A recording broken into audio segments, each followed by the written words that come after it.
So, it has come to an end. 2020, Cape Town, South Africa. I am gonna sit in this camper van with the North International Pro Team, and we're gonna go through a bunch of questions that a lot of fans around the world has sent us. We're gonna talk about King of the Air, we're gonna talk about crashes, tricks, and everything that kiteboarding contains. Come, let's say hi to the team. Hi team. Oh, what's up, buddy? What's up? Where's my beer? Oh, there it is. Bam! Look Says what's at good. that. Huh. Cheers, boys. Pleasure, boys. Yes. What a good day. What a good day. What a good trip. Yeah, what a wild day. So we're sitting here with the North International team, and we are gonna go through some questions. Here's the first question. That's a personal question from me to Jesse. Jesse, how does it feel? Red Bull King of the Air 2020. How does that feel? I mean, I'm sitting here with you guys, so it feels pretty good. But I mean, no, it's a pretty fascinating experience because I started this event in 2013, the first year that they had it in Cape Town, getting first. And that one I kind of had no expectations because no one really knew what was happening. And I don't know, after that event, after 2013 when I won, I had so much pressure that I put on myself to win again. For so many years, since 13. So many years, and I broke both my legs in the event. I always placed in the top 5, but I don't know, I always had so much pressure and I ended up kind of choking in the finals. And this year I had a different approach where instead of trying to do the craziest thing ever, which I always felt like I had to in the finals, I'm like, it's the finals, it's the King of the Air, I need to do the craziest thing anyone's ever seen. I kind of was like, no, you just need to ride a good heat. Don't do anything crazy, just do what you know how to do. Yeah. And it felt pretty good to do that. Did that answer your question? It did. Yeah, thank you so much for that. Dude, absolutely. I'm gonna try and do that next year. Yeah, I think you got it. That makes sense. Well, we have some questions. Let's go through the questions. From the fans. The fans They want to have know. written in and they want answers from you guys. So, first up on my list here is, Tom, how are you so awesome? It's literally a question. They said, yeah, how are you so awesome? Where does it? Well, you have to at least crash a kite at least 5 times a session. That will help. And release it at least once every week. And then Then you become awesome. Yeah, and then just Talking about crashes, what is the worst big air wipeout you've had? I don't know. I haven't had any gnarly ones, but Some nasty back edges? no, I've had no. I'm surprised I haven't had any. But I've had no gnarly ones. Luckiest man in the world. I'm sure you had a bit of a hectic one today. Did I? I can't remember. That's probably why. Let's see, on this list. No, Nick, tell me about what goes through your head when you're mid-mega loop board off. Oh, nothing. Zero. Really? Absolutely nothing. I think prior to the jump, just before taking off, there's a lot of different things happening, but mid-air, nothing. Almost nothing, I would say. You always think about your landing, you always, have to spot your landing, and you always have to look out for tourists and people riding downwind of you. So, Aren't you a tourist? yeah, well, I'm mid-air. Mid-local. So yeah. So if you're in the air, does that make you a local? Yeah. If you're going higher than no, that's the Only one local here. Yeah. I've got a question personally for Mark. It looks like you've finally learned how to jump going to the left, which is always nice. How long did it take you to, just learn? I think it's definitely taken me a solid year.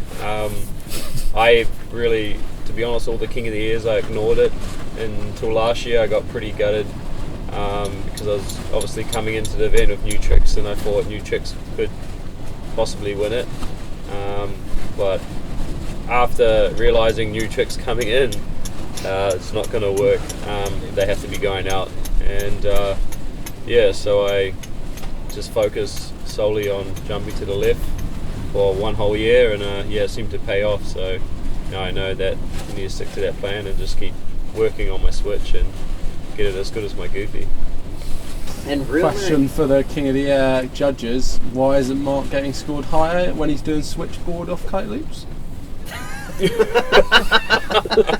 Because it is switch, right? It's switch. It's hard. Yeah, that is pretty wild. Okay, hey Tom, the way that you ride is different from, I wouldn't even say 99, I'd say 100% of people in the world.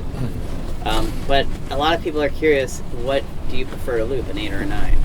Well, I've only ridden a 9 my whole life, and I only rode an 8 a few days ago, so I think Graham's the better one to ask for this. It's pretty much the orbit has definitely got more grunt in the air than what I've been used to. It's got a lot more power. You go a lot higher on it, and this is the first year I've ridden the 8 also. Never owned 8 before. So I think it definitely the 8 has more versatility that you can ride it, and it feels a bit closer to a 9. Whereas every time I tried an 8 in the past, I never really enjoyed it. And this is the first year I've ridden an 8 and got used to it, and it's actually super fun kite. Well, it's because the 8 orbit, I mean, I feel like that thing has so much power, but it still has the range. So I remember coming here, my 8 was the kite that I would only use when it was ballistically windy. And now I still reserve that 8, but I can use it in such lighter winds, but even when it gets 40, 50 knots, the 8's still good. And I feel like the range on that kite is ridiculous. Yeah. Do you think 8s are becoming the norm? I think more and more, yeah. Because 8s are the new 9? maybe Because 2 years ago you wouldn't touch an 8. because you can even jump high on a smaller kite Yeah. if it's windier. So I think last year was a 10. Was it 9 out of Was 10? a 9 and a 10 year, and now it's going. We 9 and 8. I think yeah. I think as the 8 tricks and a 9. progress and get more technical, you want that kite to catch you a bit quicker and sooner. Yeah. So I think guys want to push it and try new stuff or moving to an 8 to learn more tricks and progress more. Whereas last year was all about just massive mega loops. And So- this year you go throw so much more down than just the loop. Is more power better or not necessarily? You want kind of a mix, don't you, between like being like able to hold your edge still, but then being able to still boost real big. Yeah, that's where the 8 comes in pretty handy. Yeah. Because the 9 is just, when you get Too those much. days with 35, 40 knots, the 9 is just a freaking downwind machine. Just like, going downwind. Remember that 50 knot day where out around 9s? Yeah, we didn't have 8s, did we? Right. We both on 9s. Both on 9s. Yeah, and Everyone people else on like 7s and 6s, 8s, they 7s. jump way higher because it's such a radical, quick, responsive kite. Yeah. But we're staying up there forever though, on the orbits. Yeah. So this the whole just globe in, 8 is the new 9. 8's the new 9. I've also got a question. You know that clip of you on the skateboard, and then you came off like you're on top of that pole thing, Yeah. and then you came off, and then the skateboard went in the lines, Yeah. and you went into like a front roll kite loop. Yeah. What happened? Well, the funny thing is, as soon as my friend he chucked the skateboard up, Yeah. I grabbed it, and both of us didn't really know what the plan was because I'm on a pole. Yeah. What do you do with the skateboard here? You can't really drop it. You can't do anything with it. And then I think I just sort of lost my balance, and then I Yeah. fell down. And then my other friend, he was standing with a kite at 12 o'clock, and that freaked me out. So I must have done something strange on the bar, and then that kind of swung me this way. But it was pretty nice and soft, that thing. Was it alright? Yeah, it wasn't too bad. You mean the concrete? No, the that big thing that I flew into. Yeah, I thought it was gonna just stop me completely, but it kind of went like doing. Nice. Did like a front roll, landed on the concrete. Oh, I'm Good. good. Yeah. Do you ever get scared? Not kiting, no. Not kiting. Even doing like when you're spinning backwards above concrete with no idea where the kite is. There's no time to get scared. I think just right after you're like, whoa. But like during, Do you ever think about what could go wrong beforehand? yeah, a little bit. I try not to, but it comes with age. Yeah. We're just talking about it, me and Graham. You don't want, like, the older you get, the more consequences, like all the consequences you think about more and more. Like, should I do a mega loop off this thing or not? I could just take the stairs, because if you walk down the stairs, nothing's gonna happen. But that's also boring. So I think there's a fine line, fine balance So somewhere. do you think the future is finding enjoyment and just walking down the stairs? No. No. Definitely not. No. It's not living. Gotcha. Yeah. Okay, and in this new section, we have a very dirty twist. Graham Howes is the founder of Dirty Habits. He is the dirtiest of them all, and he's going to ask us a few dirty camper van confession questions. So, do you think the King of the Air is not run in way too light wind? Do you not think it could be an extra, like 10 knots? Definitely. I think it could be held in stronger winds, but I also think it kind of changes. I think you have two contests there potentially. Exactly. I think you have who can do the most extreme technical maneuvers, and then I think you have who can go the biggest. Are they doing it at the right location? Imagine if they did it at the Cape Point where we were the other day.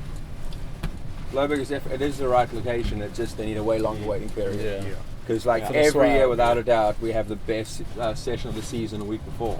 Yeah, or November. Like Yeah. every November we have like a day of 45, Yeah. gusting 50 knots. What do you think would happen in that if they ran King of the Air in 50 knots? That would separate a lot of Yeah. riders. The how whole many, everything how would many just be injuries like. do you think we'd see? Huh? How many injuries do you think we'd see? I think there'd be at least 3 ambulances on the busy the whole time. Ready to go. I gotta say, that event is so much more fun when you finish it on the podium or near the podium No broken as bones. opposed to being in an ambulance. Yeah. My God.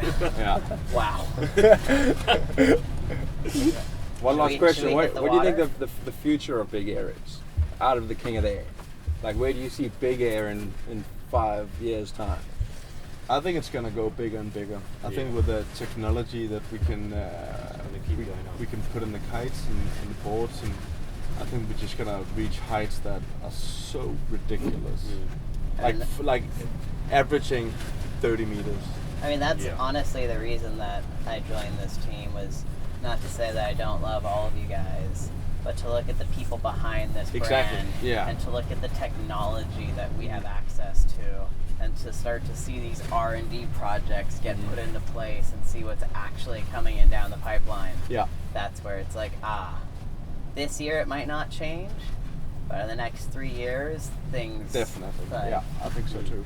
We'll be Another riding. world. We'll be riding down in Cape Horn in like 60, 70 knots, comfortable on a kite. Comfortable on a kite. Yeah. Yeah, I think it's going to come down to creating something that works so much more reliable in crazy conditions, and that's what honestly these kites do right now, is they are pushing in that Getting there, huh? direction. Yeah. Well, I mean, it's like the kite is built to create predictability in the unpredictable. Yeah. And I think that's the direction that we're going to see these kites go, and that's the direction we're going to see our riding going, is maybe not crazy leaps and bounds of progression of doing extreme tricks, but being able to go out in such a wider variety of conditions and do things. Our comfort zone is going to grow so much. I agree. Yeah. Exciting time. Exciting times. On I'm that excited note, now should for that we, hand drag uh, competition. Hand drag Should we get out competition. Let's do there? it. Hand drag to rotations. Ooh, hand drag to handle pass. Done a few. He did Yeah. one already today. I'm out. I'm going to be out of Okay, hand drag kite loop handle pass.